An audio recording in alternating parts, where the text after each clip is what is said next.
In 1817, Thomas Jefferson, former U.S. President and author of the Declaration of Independence, asked for something surprisingly ordinary, a copy of a carpenter's pricing manual used in Philadelphia. It wasn't a rare European manuscript or a scientific volume, it was a rulebook. And he was denied. The request went to the Carpenters Company of Philadelphia, founded in 1724. Their reply was simple. The book was for members only. Inside were the formulas used to calculate every phase of construction, the same formulas behind Independence Hall, Christ Church, and Carpenters Hall. Jefferson, who designed his own home at Monticello and understood architecture deeply, was refused access. At first glance, this seems trivial, but the deeper you look, and the less it's about carpentry and the more it's about an economic system that existed before 1863, one that functioned without centralized banking. My investigation began with a piece of furniture. My grandmother left me a heavy oak chair built sometime in the 1840s. Nearly 2 centuries later, it still stands level. No wobble, no creaking. When I tried tracing its maker, I didn't find a name. I found a system. The craftsmen of that era didn't work the way we imagine modern labor always has. They weren't paid hourly wages. They didn't borrow capital for materials. They belonged to guilds. The Carpenters Company remains the oldest operating craft guild in North America. Its members weren't carpenters in the modern sense.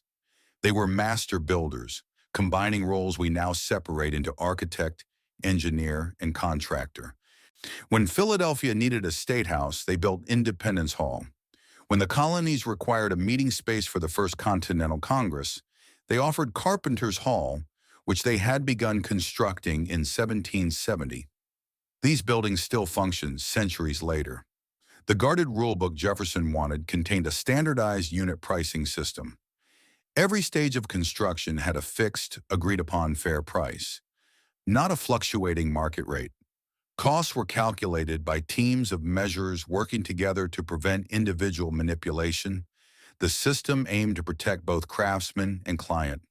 Colonial America, according to a 1928 Bureau of Labor Statistics report, operated largely through barter. Currency was scarce and often unnecessary. Face-to-face agreements sustained communities. Extended credit between neighbors could remain open for years. Yes, the system had flaws. By the mid-19th century, thousands of different banknotes circulated across states. A $5 bill could lose value simply by crossing a border. The Library of Congress records more than 10,000 legal banknotes in circulation before Central Reform. Counterfeiting was common, chaos existed, but the physical evidence remains. The buildings stand, the furniture lasts. On February 25, 1863, Abraham Lincoln signed the National Currency Act. It passed the Senate by just 2 votes. The law created a national banking system in the Office of the Comptroller of the Currency. Its stated purpose was Civil War financing. Banks were required to purchase federal bonds equal to 1/3 of their capital. In exchange, they could issue banknotes worth 90% of those bonds. And to create money, banks had to buy government debt. In 1864, a 2% tax targeted state banknotes.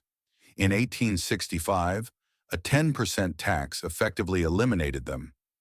9 months earlier, in 1862, Lincoln had signed the Homestead Act. It offered 160 acres of public land for a small filing fee. But developing that land required tools, livestock, seed, and building materials. Expenses, historians estimate between $1,000 and $2,500 at the time. Many laborers couldn't afford it. Only 40% of claims were completed successfully. Much of the land ended up with speculators and corporations. Free land required borrowed money. The banking system had just been created to provide it. As industrialization expanded, another model emerged, the company town. Lowell, founded in 1822, became an early prototype. By the 1880s, thousands of company towns existed, and workers were often paid in scrip, usable only at company stores. The Social Welfare History Project documents how inflated prices and debt-trapped workers. Coal companies issued the majority of scrip in parts of Appalachia. Workers frequently owed more than they earned. In 1894, over 150,000 laborers across 27 states joined the Pullman strike against George Pullman's company town system. A national commission later described it as un-American. But by then, the older guild-based networks had largely vanished. Meanwhile, communities like the Amish continued operating through internal mutual aid. When medical costs arise, they raise funds collectively. They reject commercial insurance. Their resistance to Social Security required a congressional exemption in 1965. To opt out, members must file IRS Form 4029 and waive future benefits. Do they still pay taxes? They simply refuse to participate in that particular system. Then there's the genealogical brick wall of 1870. The 1870 census was the first to list all individuals by name, including formerly enslaved Americans. The 1890 census, which could have bridged critical gaps, was largely destroyed by fires in 1896 and 1921. Damaged records sat for over a decade before Congress authorized their destruction in 1933, one day before President Hoover laid the cornerstone for the new National Archives building. Before 1870, most Americans existed primarily within local networks, guilds, churches, extended families. Afterward, they existed as documented individuals within a centralized federal system. The timing is striking. The Homestead Act, the National Banking Act, the expansion of company towns, the consolidation of federal census records, all clustered in the same era. Perhaps it was coincidence. Perhaps industrial growth required structural change.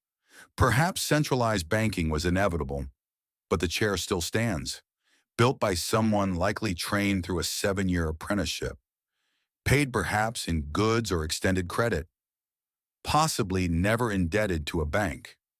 It endures while much of our modern furniture, purchased on credit, fails within years. Progress, we call it. The questions remain.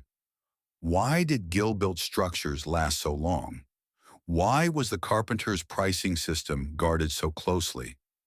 Why did state currencies disappear so quickly after federal banking reform? Why must the Amish seek permission to maintain communal economics? Why do so many family trees stop at 1870? I don't claim certainty, in only that the patterns align. And once you notice them, it's hard to look away. Subscribe to this channel.